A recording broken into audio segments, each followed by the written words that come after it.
Happy Patriots Day, Patriots. This is Praying Medic, and this is my QAnon broadcast for Friday, April 19th. We're celebrating the battles of Lexington and Concord, and it is indeed Patriots Day in some states. For those of you who are following along at home, doing your own decodes, doing your own research, and I recommend you do that, you can find Q posts on a number of different websites. qmap.pub, qanon.pub are a couple of them.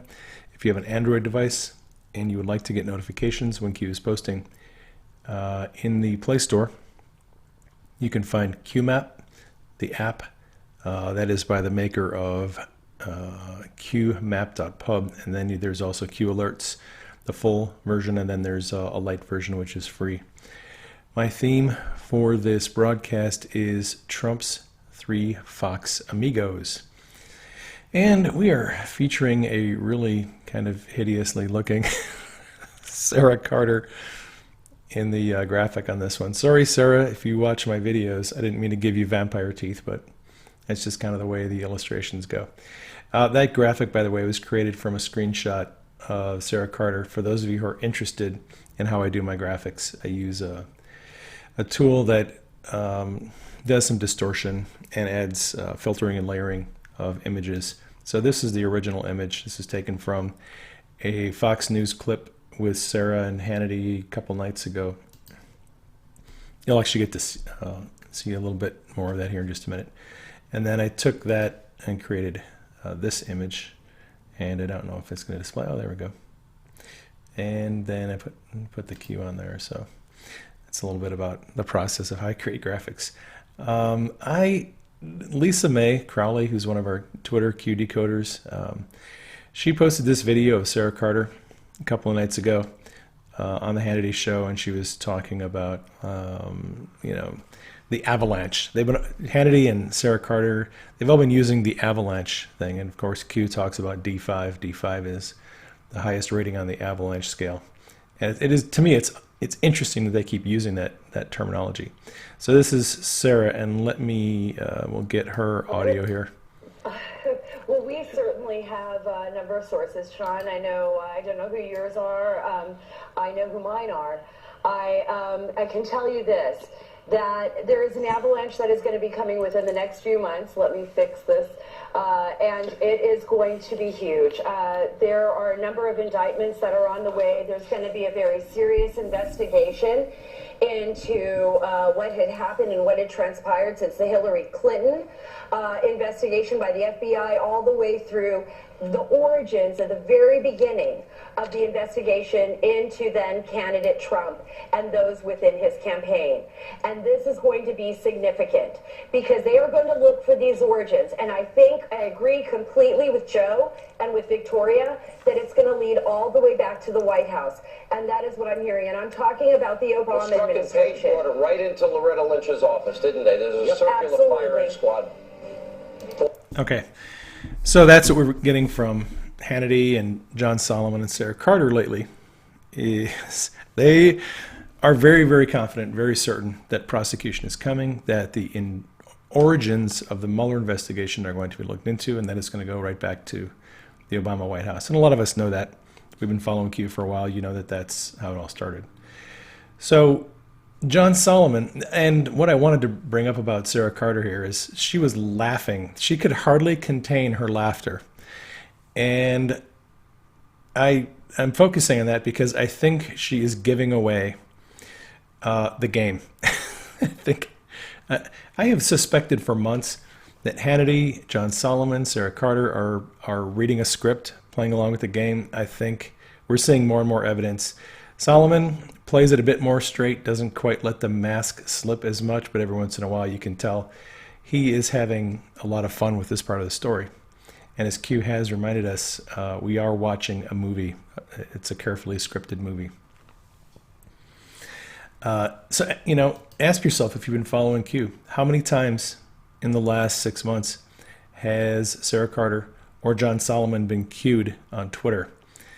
Have you ever heard them discuss Q publicly? Somebody did mention to me a few days ago that Sara Carter tweeted out something about Q and then deleted that tweet soon after that. I have not heard them talk about Q. But imagine these people being on Twitter, receiving thousands of memes of Pepe and Q memes and Q sent me messages, and having to pretend you don't notice them. You don't talk about them, you don't discuss it, you don't pretend like it never happened. It's got to be a little difficult. Imagine going on a show like Sara Carter did yesterday with Sebastian Gorka. She was on a podcast. Who is Gorka, one of the most outspoken critics of Q. What do you think their discussions are like? Do you think Q ever comes up in their discussions? Do you think Sarah might feel a little awkward? This is a tweet by Sebastian Gorka, who has blocked me on Twitter. I think it would just be a little uncomfortable for Sarah if Q ever came up. So I think Sarah and Solomon and Hannity, I think they have to play it kind of cool and not mention anything about Q. Q's operation, above all else, is a communications mission. Q's primary function is to communicate to a select group of people a string of messages regarding the plans of the White House to remove bad actors on a global scale. That's essentially, in a nutshell, Q's mission. The White House has selected a trusted small group of reporters who work within the mainstream media to disseminate the president's message and plan.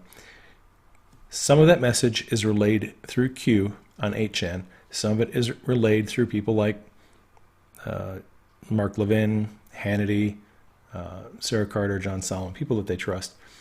The fact that Solomon, Carter, and Hannity are helping the president makes them targets of the deep state.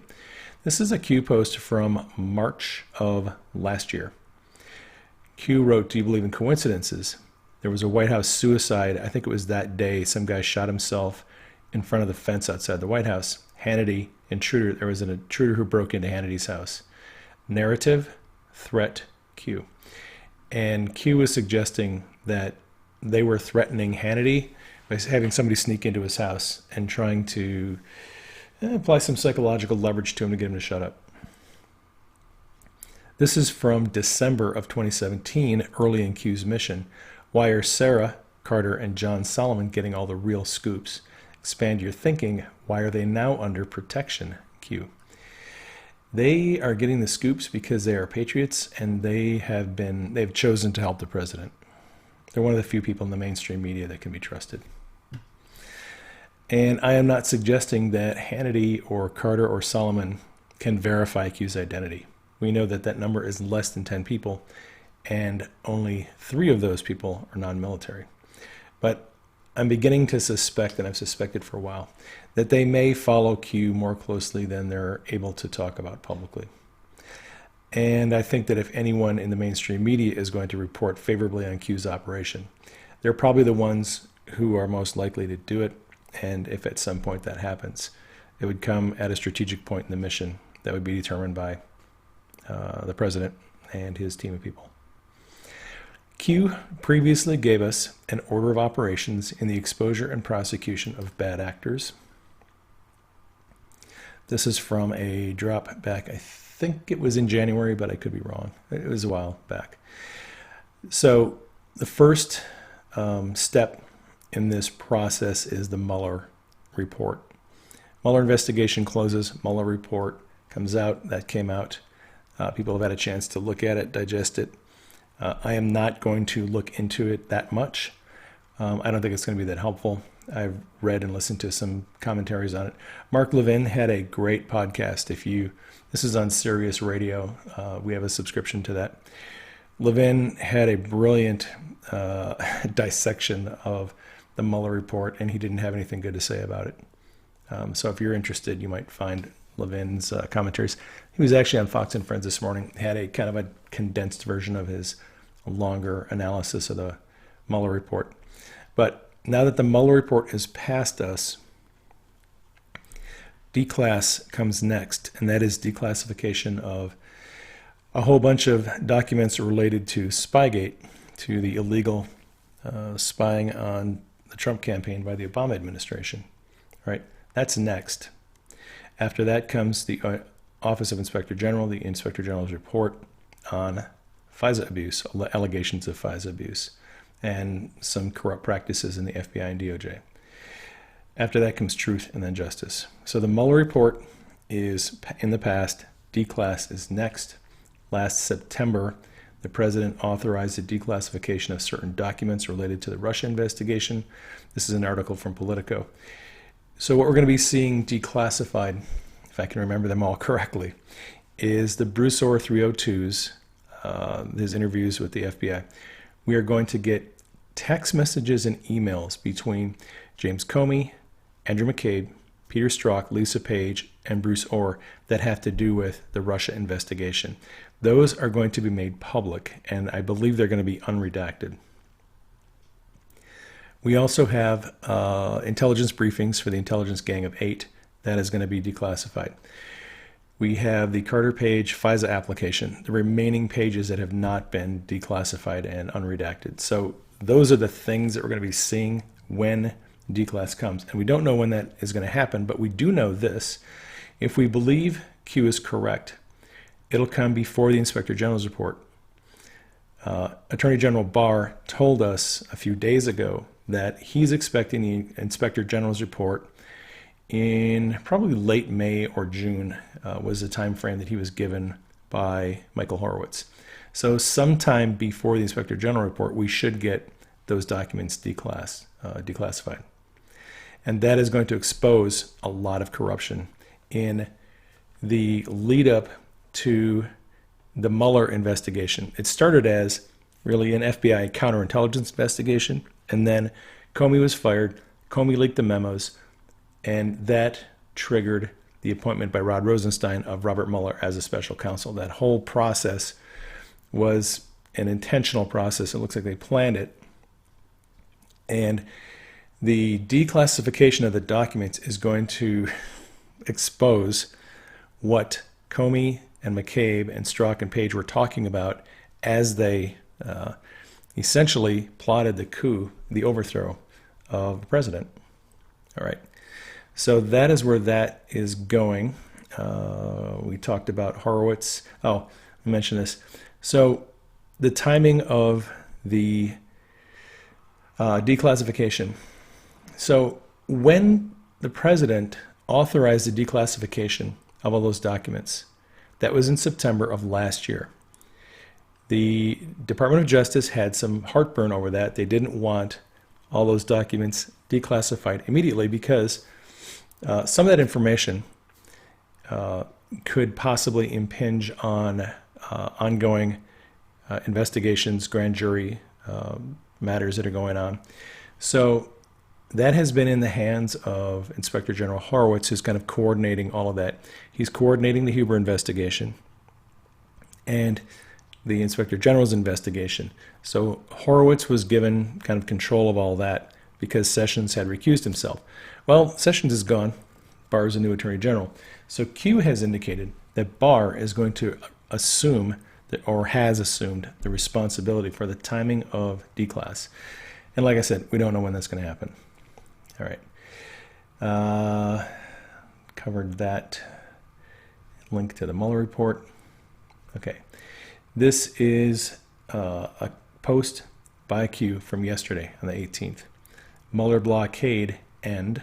Q has talked a lot about Mueller being a blockade that has been intended to hamstring the president, to prevent him from operating effectively, to allow the media to attack him, to undermine his relationships with foreign nations. The Mueller investigation had a lot of very nefarious purposes that it was used for. And Q has been reminding us it is over. And then says fake investigations by committee members will not delay what is about to be unleashed. Q. So Adam Schiff, Nadler, and enemies of the president are threatening to continue investigating. They want Trump's taxes. They want to investigate his business. They want all this information. And Q says it doesn't matter. They can do whatever they want. They can scream and holler and kick all they want. It's not going to make any difference. The declassification is coming, and it's not going to be delayed. Now, delay is a timing issue. So Q is simply saying that not only is declassification coming, it is going to be on time. And like I said, we don't know what that time is going to be. I was wondering if we were going to see something today, not making any predictions, but Q did drop those 2 watch posts back in March, I think it was March 27th, marker 1 and then marker 2. And the date on marker 2 was the 27th. The date on marker 1 was the 19th. And the time was 4:49 on that first watch, marker 1. So like I said, I've been talking about this for a few days on Twitter. I don't know if this marker 1, 19th date, is going to be fulfilled today, the 19th, or if it's going to be filled in May or June or July. We don't know when that is going to be fulfilled. But I just wanted to keep people kind of cognizant of the fact that it's a possibility. Because today is the anniversary of the Battle of Lexington, the Battle of Concord. Q has mentioned that previously. This is an example. Everything is planned for years. Message, unity, awakening, we fight. Lexington, Concord. All right. So, moving along. All right. Sara Carter published an article. Mueller's report ends the witch hunt, but what is about to unfold is the real story. And Q posted a link to her Twitter page yesterday, and then the article. And the article explains that the Mueller blockade is now behind the president, and his allies and him are preparing to go on offense and drop the hammer. And these corrupt people are going to go to jail. If you're following the president on Twitter, oh my gosh, he is treason, treason, treason. Every other tweet that the president puts out, he's talking about treason. He's talking about this can never be allowed to happen again. These people have to be stopped. And I would just say this. Look, this is a zero-sum game. When Trump, an outsider, decided to run for president, and he was approached by the military because they wanted to take down corruption, it became a zero-sum game. It's a fight to the death. Trump and the generals are either going to eradicate, lock up, and in some cases execute treasonous, traitorous, corrupt, evil people. They're going to be destroyed, or else they're going to destroy Trump and his family. That is what's going to happen. Trump is either going to win this battle and the deep state will be eradicated and eliminated, or they're going to come after him and defeat him and kill him and his family. This is a zero-sum game. The president does not have the luxury of letting these people go. He has to put down this insurrection, sedition, treason, and an attempt to overthrow the government. He has no choice. He has to do it. If he doesn't, they will kill him. So it is a very difficult spot, and it's a difficult thing to think about, but the president doesn't really have any choice other than to stop these evil people. All right, now this is Q's post from last afternoon, and there's a link to Sara Carter's Twitter status, and Q wrote 1st and 10 on the 40, and we have a picture of a port city in California. All right, 1st and 10 on the 40. So we already covered Sara Carter's article. 1st and 10 on the 40 is a football term. First down, 10 yards to go at the 40-yard line. Q. The simple explanation of this is it's football terminology, and I posted a couple of links to some football. There's a Rules of American Football Explained. If you check out this YouTube video, 10-minute video explains down and distance and offense and defense and all of that. What's relevant is, this is what you need to think about.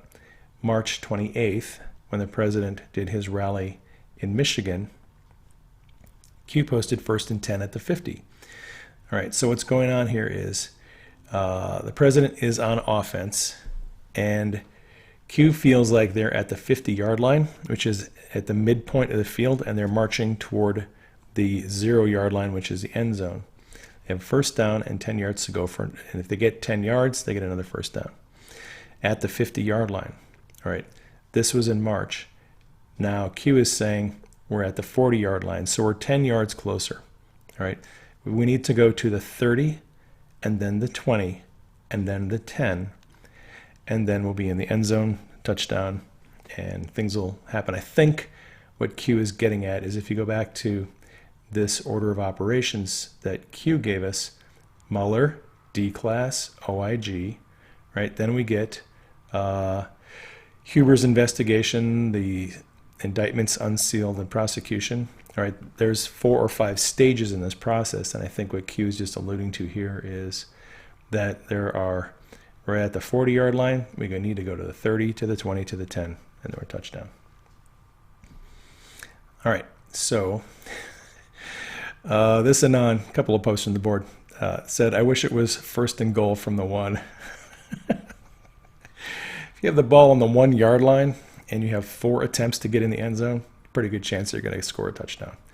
This Anon said, so 4 booms and we're in the end zone. Sweet. That is correct. We got, you can look at it as a steady process. Some teams, when they have the football, they'll run for 3 yards, run for 5 yards, run for 2 yards, pass for 2 yards, run for 3 yards. It could be kind of a grueling and out, ground game. But you can also look at it as 4 big moves and you're in. You can also look at it as a Hail Mary pass, boom, and you're in the end zone. So, all right, I'm done talking about football. Let's move on to something else. The Port City.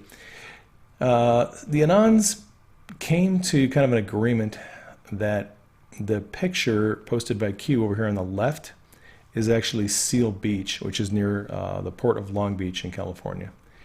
Military operations go on there. It's a naval shipyard. And this Anon said Seal Beach. I've been there 4 times to load and unload ammunitions for Westpac deployment.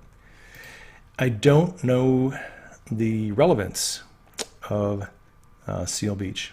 Here's a Wikipedia article on Seal Beach. Located on the westernmost corner of Orange County to the northwest, just across the border with Los Angeles, as the city of Long Beach and the adjacent San Pedro Bay. To the southeast are Huntington Harbor, a neighbor of Huntington Beach and Sunset Beach. And it is worth noting in this post by Q that the file name is LBP. I was wondering if that would be Long Beach Port, but I don't know for certain.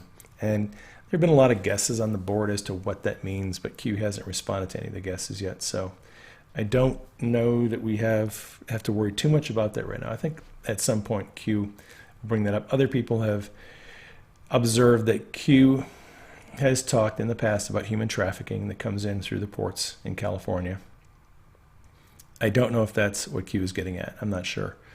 I'd rather not speculate at this point. Okay. Let's see. Lisa Mae Crowley tweeted this out last night. And this was last night's little clip from Hannity, Sara Carter, Greg Jarrett. And let me play this for you and see what they have to say. And Sarah simultaneously. We're just short on time, obviously, for tonight.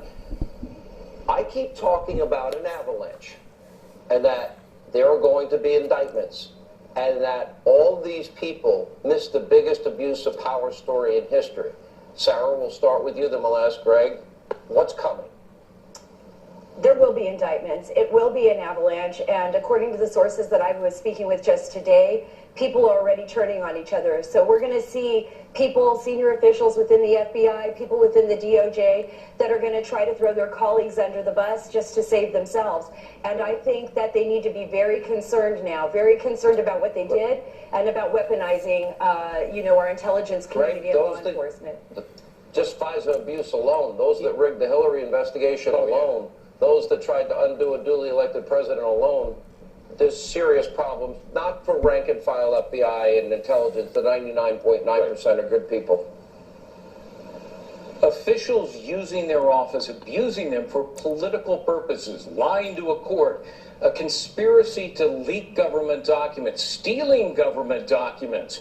If I were James Comey, Andrew McCabe, Peter Strzok, Brennan, Clapper, I wouldn't be sleeping very well tonight or many nights to come. Ken Starr, real quick, 10 seconds. Do you agree? I agree that there's going to be a full revelation. Bill Barr is going to get to the bottom of this. All right, thank you all. Final thoughts when we get back. All right, so avalanche. Again, they keep using that word, avalanche. It's coming. It is coming. Just, you have to hang in there and believe that it's going to happen. All right, let me see if I can get back to my thread without messing everything up. Here we go. All right, so scroll down. So Q posted again this morning, and I'll get you caught up on that. And it is actually Q posted again last night. This came out almost 8 o'clock my time. Rod's departure next, Q. Q has been talking a lot in the past about Rod Rosenstein going out. Actually had a dream, probably last week sometime, 10 days ago, where Rod Rosenstein was kind of in the news. There was a bunch of news articles about Rosenstein. He was doing some different things, and supporters of the president were kind of perplexed about what Rosenstein was doing. But in the dream, I knew that people didn't have all the information, and they were kind of rushing to judgment. So I would just kind of throw out a caution there that if Rosenstein hits the headlines in the next week or two, don't rush to judgment. Just kind of wait and see what happens. But Q has been suggesting for a long time that, look, now that the Mueller report is out, Mueller is gone, maybe Rosenstein will be leaving the DOJ.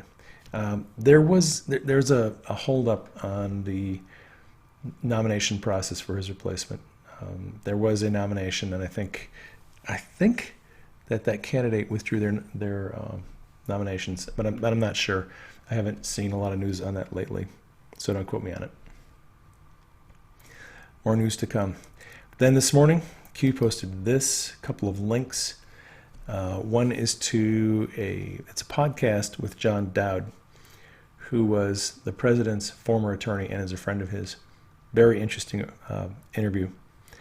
And then there is another link to the Mueller report, and Q points us to page 11 in brackets. Previously classified scope, RR is in brackets, to Mueller also in brackets.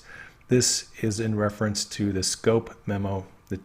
There's actually 3 of them that Rosenstein wrote. We previously knew about 2 of them. They were classified, and heavily redacted. So Q points us to that. We'll discuss that in just a minute.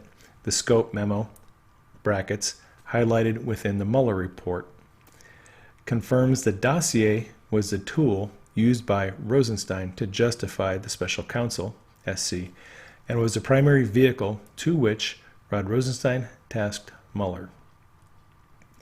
If the dossier was known to be unverified and fake, how then was an investigation started to begin with?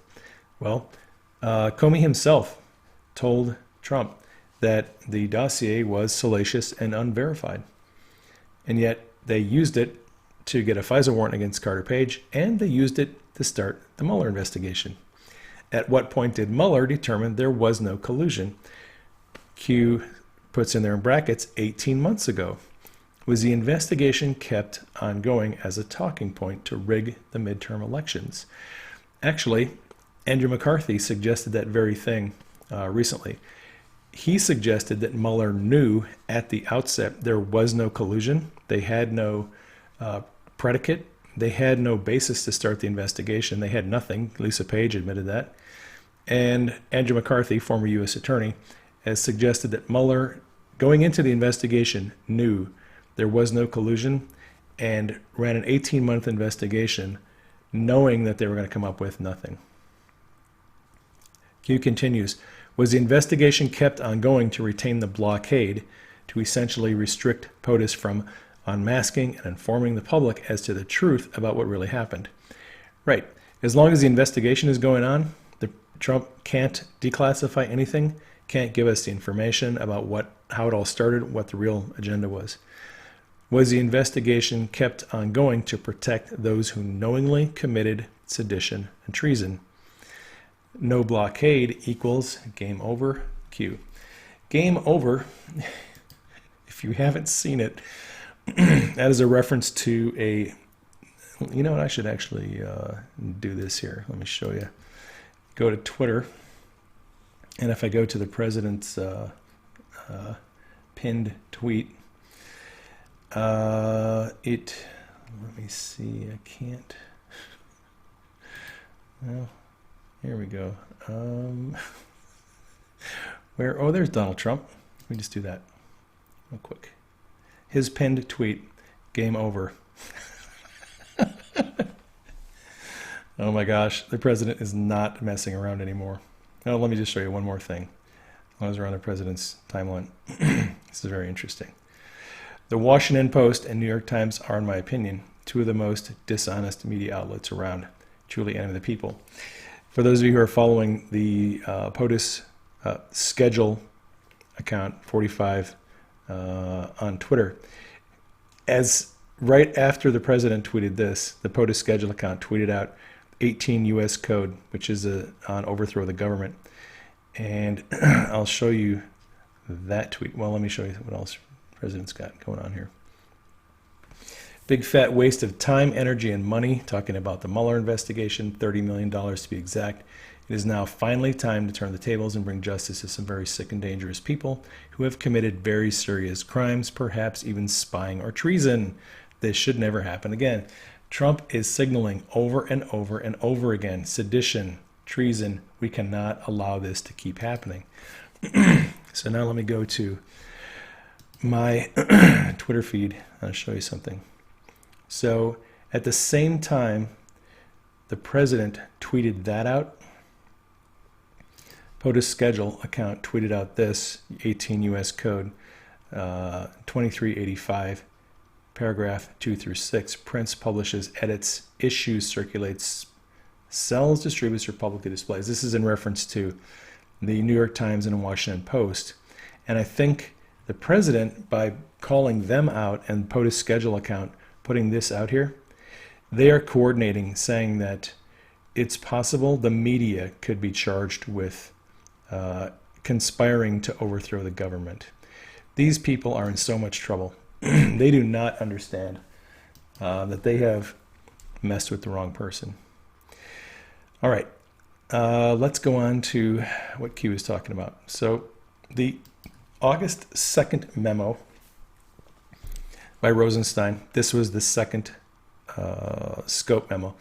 Rosenstein initiated the Mueller investigation, I believe, in May, and then in August wrote a memo kind of further defining, clarifying the scope of Mueller's investigation. What's relevant here is a memorandum dated August 2nd explained that the appointment order had been worded categorically in order to permit its public release without confirming specific investigations involving specific individuals. This is something actually Jim Jordan was getting into a while back. He was irate because he felt that Rosenstein wrote the scope memo to specifically investigate people, and Jordan said, look, it's my understanding that the DOJ doesn't investigate people, it investigates crimes. And this memo actually does show that they were investigating people, not specific crimes. So let's go on. It then, this is the memo, confirmed that special counsel had been authorized since his appointment to investigate allegations on 3 Trump campaign officials, Carter Page, Paul Manafort, George Papadopoulos. And we have in quotes, committed a crime or crimes by colluding with Russian government officials with respect to the Russian government's efforts to interfere in the 2016 presidential election. It's quoting the memo. All right. Well, the interesting thing about that is they had no information on that outside of the Steele dossier. The Steele dossier is filled with false information. Comey said it was salacious and unverified. Other people in the DOJ have said it's still unverified to this day. Yet it was the basis for starting the Mueller investigation. How did Rosenstein justify starting the Mueller investigation based on an unverified and salacious dossier? And how did they justify getting an application on Carter Page for a FISA warrant? If there was no evidence, no probable cause of Russia collusion with Trump campaign at the start of the investigation, why did the investigation continue? Why did it start and why did it continue? Was it an attempt to prevent the president from succeeding while giving a plausible basis for attacks on his character by the mainstream media?